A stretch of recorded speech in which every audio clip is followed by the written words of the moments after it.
going live. We're going live. Yeah. Alex, we got to get it out of you, man. Can we get it? We're going live. Here we go.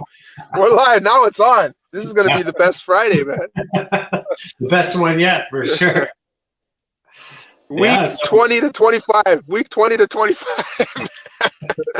Not even sure anymore how long we've been here for. Oh, that's great, though. And, I'm sure we've all had some good weeks this week. Anyways, I'm sure Alex has been the most exciting out of all of us. For sure. He's got a few big wins, man. A few big wins. Yeah. The most important one is, we finally had our baby girl.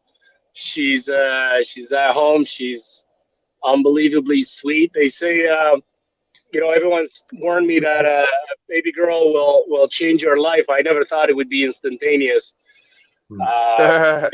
It's something else. I'm not sure if my mother-in-law is at our place helping, and she's just fantastic. I'm not sure if she's watching now, but that very much helps. It makes it difficult to leave, but having that help, having an army to help, allows me to still get out. That's awesome. It takes a village. It takes a village. Congratulations, man. Thank you. That's been kind of a stressor on you for the last little while. I'm sure it's quite a relief now.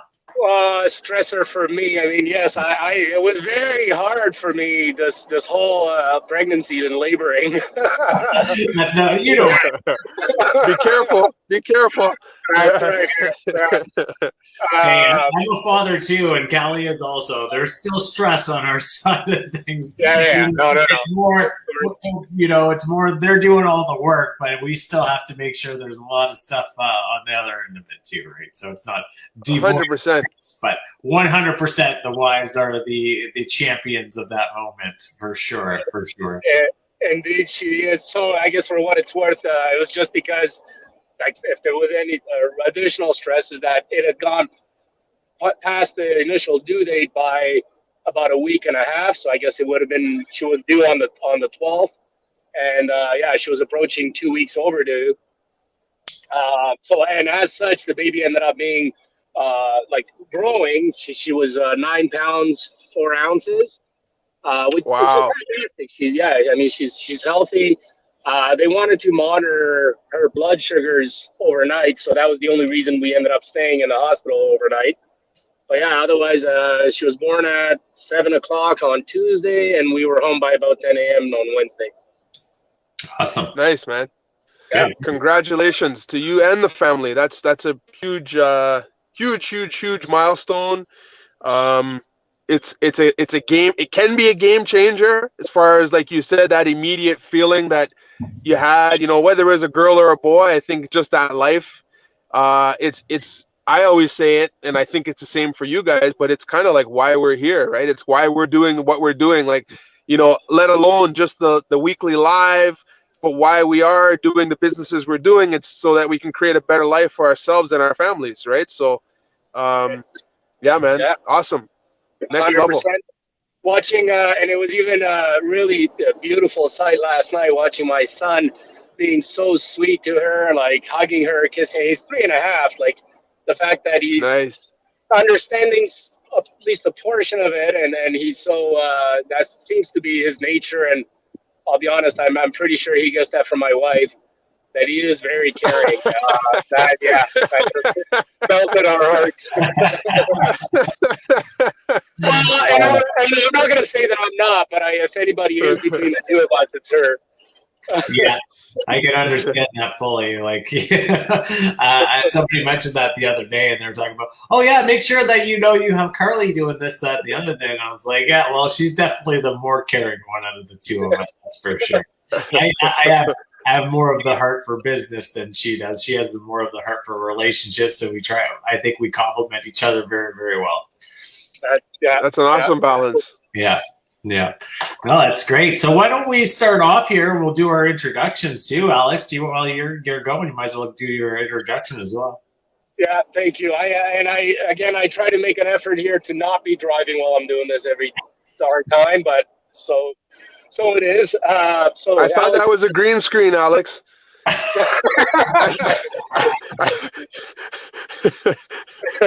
yes, it's a great. Thank you. Yes, you're right.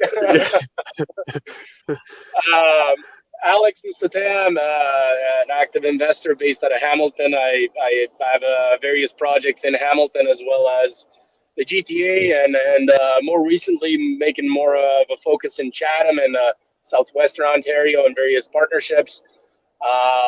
Yeah, I'm always looking to connect. You got my phone number there on the bottom, 289-769-8975, and you can always connect with me on IG, alexandru.mustatea. Awesome. Awesome. All right, you good? Sure. Thanks for tuning in, everybody. Happy Friday week. I don't know, 20 to 25. Anyway, I'm Cali Braithwaite. I am this year more specifically focusing on my active investing. So that's being flips and assignments. I'm enjoying raising capital from people that I know, like, trust, and respect, and finding really good deals to kind of partner the deals with the people with the capital so that we can all enjoy the fruits of this wonderful real estate market. If you want to reach out and hear about some of the deals that I'm working on and opportunities that are available, again, thanks, Shawn. My contact information is there, 289-207-5316, at Instagram, Grow with Cali, because it's all about growth. Or you can find me on Facebook, Cali Braithwaite. I'm definitely looking forward to meeting some more people and sharing the wealth. That's awesome. Yeah, and of course, I'm Shawn Gunther, and I'm out of the Moncton, New Brunswick area, and I'm looking to expand my team always. So we're always looking for new people to join us. Excuse me. So if you're looking to buy, sell, or invest here in New Brunswick, I'd love to talk to you. You can reach out to me at 506-800-4289, or on Instagram at the Moncton Wholesaler, or just Shawn Gunther on Facebook. So yeah, like Cali and I were kind of talking a bit about this before you hopped on, Alex, and I think that, what I'm kind of going through, like, today has been just a crazy, crazy day for me, right? So we were discussing how building your business, sometimes, you have so much going on that you almost feel behind. Do you ever get that feeling? Oh yeah, you can. There's many instances where, I keep thinking of things that should be done, and I'm prepared to do them, but something else comes up, and it's so easy to get dragged back in business instead of working on your business. If I draw the line and look at like a 2 or 3 month, or let's say, quarterly basis, I think there's improvements overall, but nowhere near as much as I would like to see, to spend more time working on the business versus in the business. I think that's where you're going with it. Yeah, 100%. Cali had an awesome analogy for this. I'll let Cali say it because I'll probably butcher it. How did you say that? So I was just saying, and I think we all share this sentiment. If we really think about, where we are now and where we came from, as long as we've been, like, giving ourselves not a hard time, but being hard on ourselves for feeling like we haven't accomplished as much as we want to accomplish, is that on the journey, every day we're taking little steps forward. And we don't realize it because we're just taking little steps. But eventually those little steps take you around the track, and you've done a lap. So it's like, when you look back and you realize how far you've come, we've come a far way, but when you're in the moment, you don't realize it, right? So I think that the key is to continue taking those little steps, because you're going to get, you're going to continuously move forward, right? And maybe set some goals so that when you hit those goals, instead of an entire lap, you have little markers, right? Little markers. Hey, I've made it a quarter of the way. I've made it half the way. And those can be your quarterly goals, your weekly goals. It could be time-based. It could be milestone-based, whatever it is. But I think it's very important that we kind of measure And that way we know if we are making any traction or not. But I think if you're doing, you're making traction. You can't improve what you don't measure. Yeah, that's true, right? Like, I mean, in pretty much all facets of life, and I'm realizing that more and more as I'm getting older, right? Like, and how important goal setting is, because you're just constantly on the hamster wheel if you don't have like measurements and landmarks, or things to look forward to and like aim towards, right? Otherwise you're just acting to act. Like, which isn't necessarily a bad thing if you're just starting out and you don't have all that information, but going forward and trying to scale, I think it's extremely important. And I think that ties it back to, like, how did we all meet? We all met because we decided to get some help, right?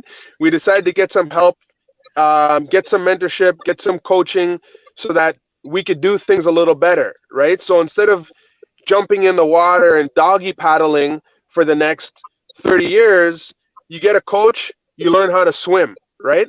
And I think that's what the goal is here, is that we want to swim in the water. We want to be able to tread water. We want to be able to do the backstroke, the front stroke, the butterfly, whatever you want to do. So I think the key is to that's right, man. So I think the key is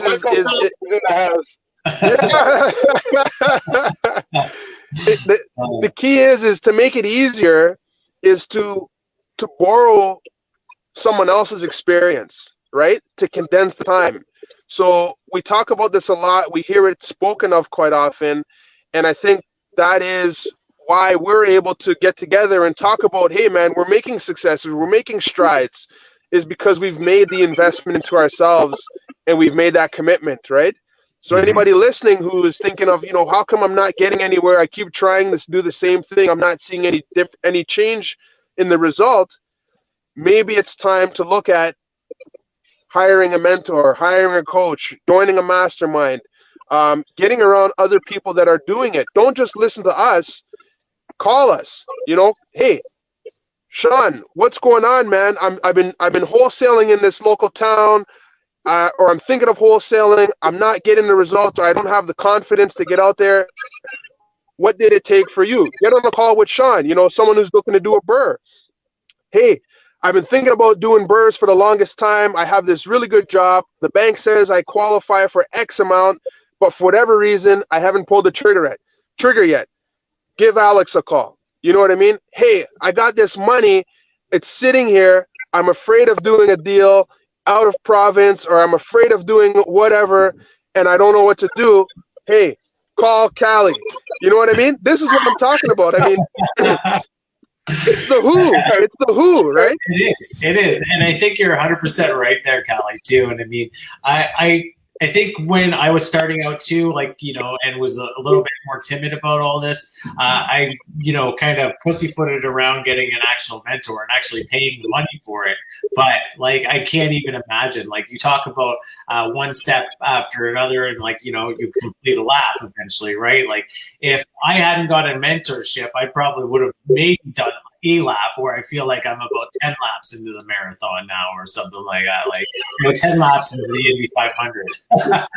Some more, probably more accurate, right? By the time you're end of it, right? But I think it's extremely important, and definitely if anybody's on the fence about wanting to get mentorship, I'm sure any one of us would be willing to talk to them about that in order to help them out and point them in the right direction at the very least. If I were to add anything to this, is that at least over the past couple of months, so I do have various goals and various, I think what Cali was referring to were KPIs to monitor these key performance indicators over the course of a goal pursuit, so that you can see if you're on track. So I have some of that already, but one thing that I've noticed, at least over the past couple of months, there's probably at least a dozen instances where I found myself doing things that I never would have thought that I would actually end up doing. And that really, what it is releasing control in certain instances, and not wanting to do everything to not so much just a level of perfection, but to do it myself at a higher cost of money and lower cost of time for me. And I don't know, like, I'm not just patting myself on the back. I'm happy that I'm coming around to this, and it's a work in progress, man. But it's moving in the right direction, and it's only because of the additional confidence gained by being in this sort of environment. Mm-hmm. Well, and that's the thing too. I mean, it's constant growth, right? Like, I don't think it ever really ends. I think it just kind of maybe gets easier as you go along. But as long as you're scaling and growing your business, I don't think those issues are ever going to be totally gone, right? And I mean, as long as you're positioning yourself to know that things are going to come up, and you just kind of have to be pliable and adjust as you move along, right? Yeah. So, Cali's got, you're sitting in front of a property that you got right now. How's that? It just happened. How's that coming? Sorry, Shawn, my sound is misbehaving. Do you want to repeat that? Oh, I was just asking, how's that going? What's the progress like on that? Are you close to finish? Or are you, what's the status? Yeah, good question, man. So this project here, I would say we have a few more weeks left. I always like to overpromise and underpromise, overdeliver. Definitely not the opposite. So this one here, actually, it's quite an interesting project because it's in downtown Toronto, and if I was to compare what this property here looks like to something like in your part of town looks like, you could easily 10x the value on that, right? But the finishes here, which is nice, like a lot of the work that I've been involved in, a lot of the projects I've been involved in have been around the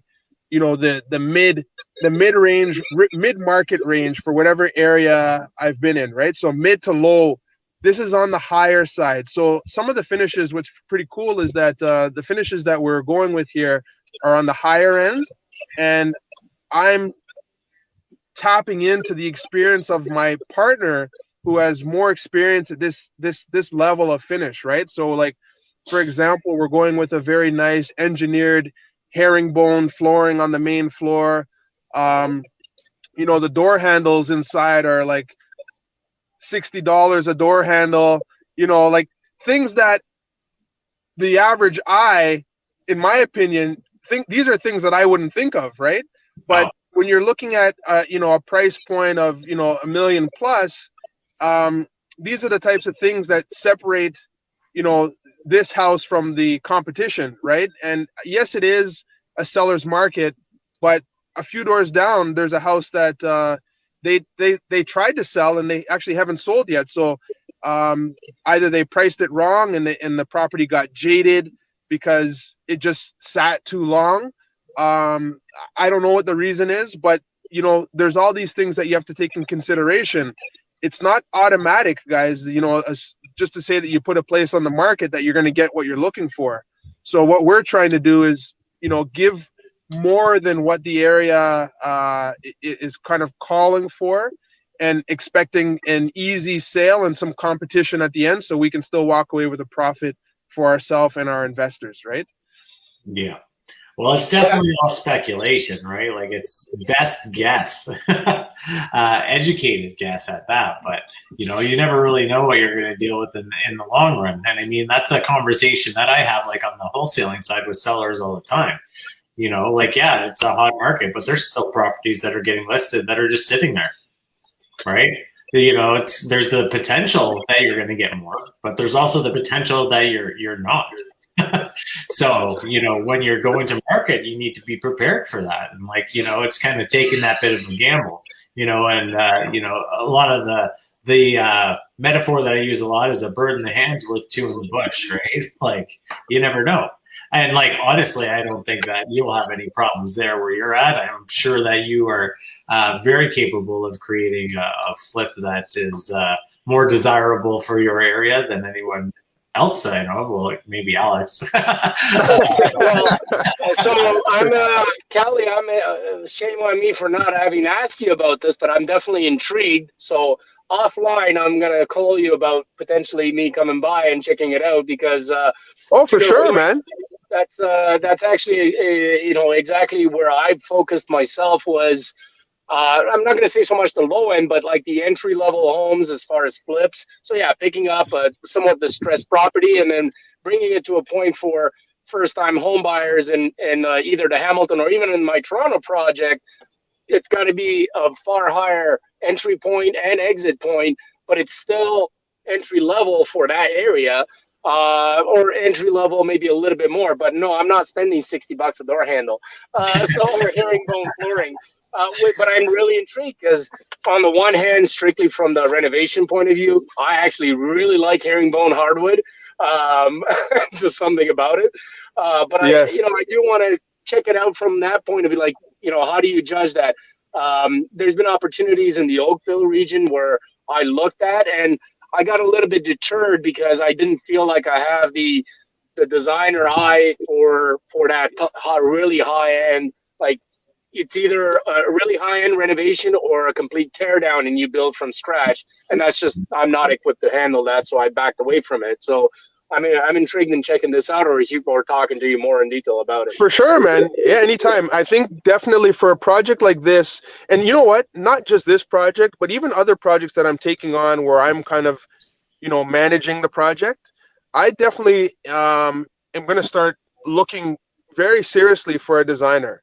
Because the value that they bring for the cost that I think they're like, I really don't know what the entire cost would be. I've had consultations before and I know what that costs, just a couple $100, but to get them actually to manage or to design, the entire project, I'm really interested to dig a little deeper into that because I think the value that they would bring, man, it's tough making these decisions sometimes because you're making it based off of your gut or what you would like, and they're doing hopefully much more volume. So they know they're paying attention, they're reading the articles, they know what's in, they know what colors give this kind of feeling. You know what I mean? Like there's so much more value that they can bring instead of me trying to do it myself, just going off of gut or tapping into like, one of the tricks you can use is when you do go to some of these,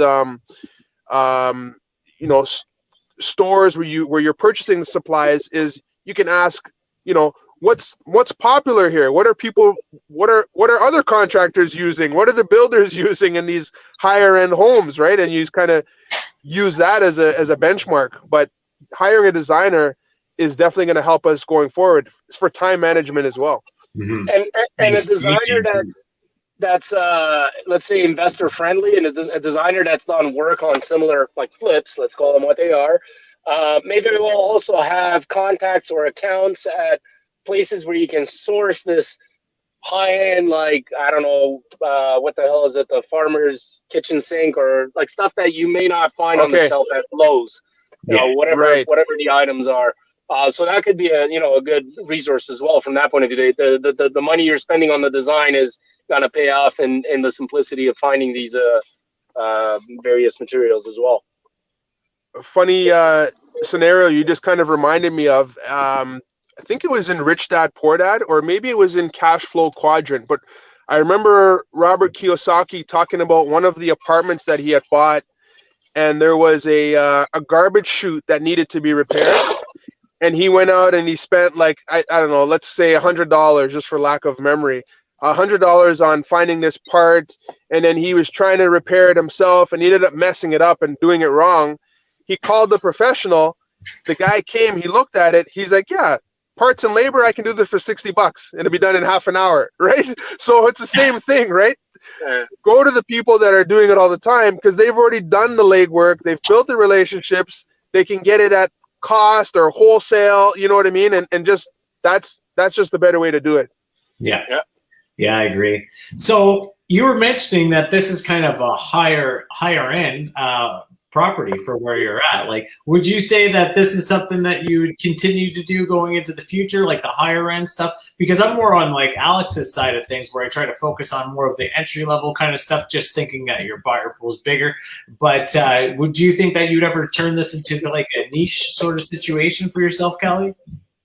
You know what? I really, I wouldn't I don't think I'm at the stage now where I'm going to limit myself to a particular type of product, but I do like the mid-range level because I find there's just that many more exit points, right? I can apply multiple exit like, will this place carry itself if we had to, let's say, rent it out to a single family? It may, but once it's vacant, then what do you do, right? So I like to get into somewhere that I have the option to, if the flip doesn't work, I can rent it out. I can convert it to a multifamily and get two incomes. So there's just multiple exit strategies where I find on the higher end, it's a little bit more risk, but yes, there's possibly more reward, right? Mm-hmm. So, but less exit strategies for this type of product. Now, higher end, this is higher end compared to what I'm used to. But in the grand scheme of things, it's probably around the average price point for a downtown Toronto home, right? So just to give you perspective. Okay, so it's not like that. It's high end for where you're at. It's median level for where you are. You just mentioned that's higher end on the cost of entry, point of entry, and like repairs and stuff like that. It's going to be right. also And higher end of the exit too. But right, and what's cool about this project in particular is that it's actually I think I spoke about this before, but this is the one where I'm partnering with the homeowner, right? So there's no friction costs. By the way, I got that friction cost coined term from Alex here because I love that one, man. The friction cost. So there's no friction costs other than just setting up some of the registering the financing, like the mortgage that we are securing our portion of the renovation. We had to do that just to make sure that we're protected and our investors are protected. But there's no land transfer tax. So we're working with the homeowner. This is the property. Yeah. So we're working with the homeowner who agreed that, hey, you know what? Currently, our house is valued at X amount today in its as-is shape. But we are allowing the homeowner to work with us and be part of the investment and share the wealth, the earned profit on the back end by investing with us and allowing us to add our creative strategic renovations to get top dollar from this product, right? That's awesome. That's awesome. If there's ever a place, for what it's worth, Shawn, or anyone else out of province watching this, if there's ever a place where that is a fantastic way to do it, is the Toronto market. Toronto itself, it needs to be a specific area code in Toronto, Etobicoke, a few other areas where the land transfer tax is twice as high. So the provincial multiplied by 2. So, without going into the exact details, I suspect that Cali saved himself anywhere between $20,000 to $30,000 by, okay, there you go, by doing just that. So, you oftentimes you'll be looking for a money partner. There's no other better money partner that allows you to save that right off the bat than the homeowner, the existing homeowner. So that's fantastic. Yeah, that's awesome. No, for sure. It's important strategy too. Yeah, and it's important that we, make it right, especially not just for our investors, but we have another partner. It's the homeowner, right? Yeah. And I think if we're able to, and I have no doubt that we will, but once this is complete and we prove to the homeowner, look, like you would have walked away with a couple $100,000 less than what you're walking away with now. Well, guess what? They're going to share their story with other people that they know, right? And the best referral, the best testimonials are all like word of mouth, right? So I think this is a great project to kind of help build that platform to let people know that, hey, if you want this done, give me a call and I can help you do it, right? And at least walk you through how we do it. I would definitely lean on your customer there to maybe give you a testimonial after this too. I was going to say, I expect to see that somewhere on social media. I want to see that testimonial video. I would hire a videographer and everything. Go do it. Right, yeah. It goes without saying, but I suspect this place will be well staged, photographed. potentially a 3D tour or whatever, like it makes sense to go above and beyond on the marketing on the way out, right? Mm-hmm. Oh, 100%. Yes, for sure. Awesome. For sure. That's awesome. Yeah. So we're pretty much up on our time here today, boys. That went by really, really fast. It was It did. some breezy conversation today, for sure. So why don't we do our outros and go from there? Go ahead. A for Alex. All right. No, thank you very much, guys. Again, Alex Mustafa. I'm based out of Hamilton, Ontario. Involved with flips and conversion projects in both Hamilton, the GTA, and now focusing more on Southwestern Ontario.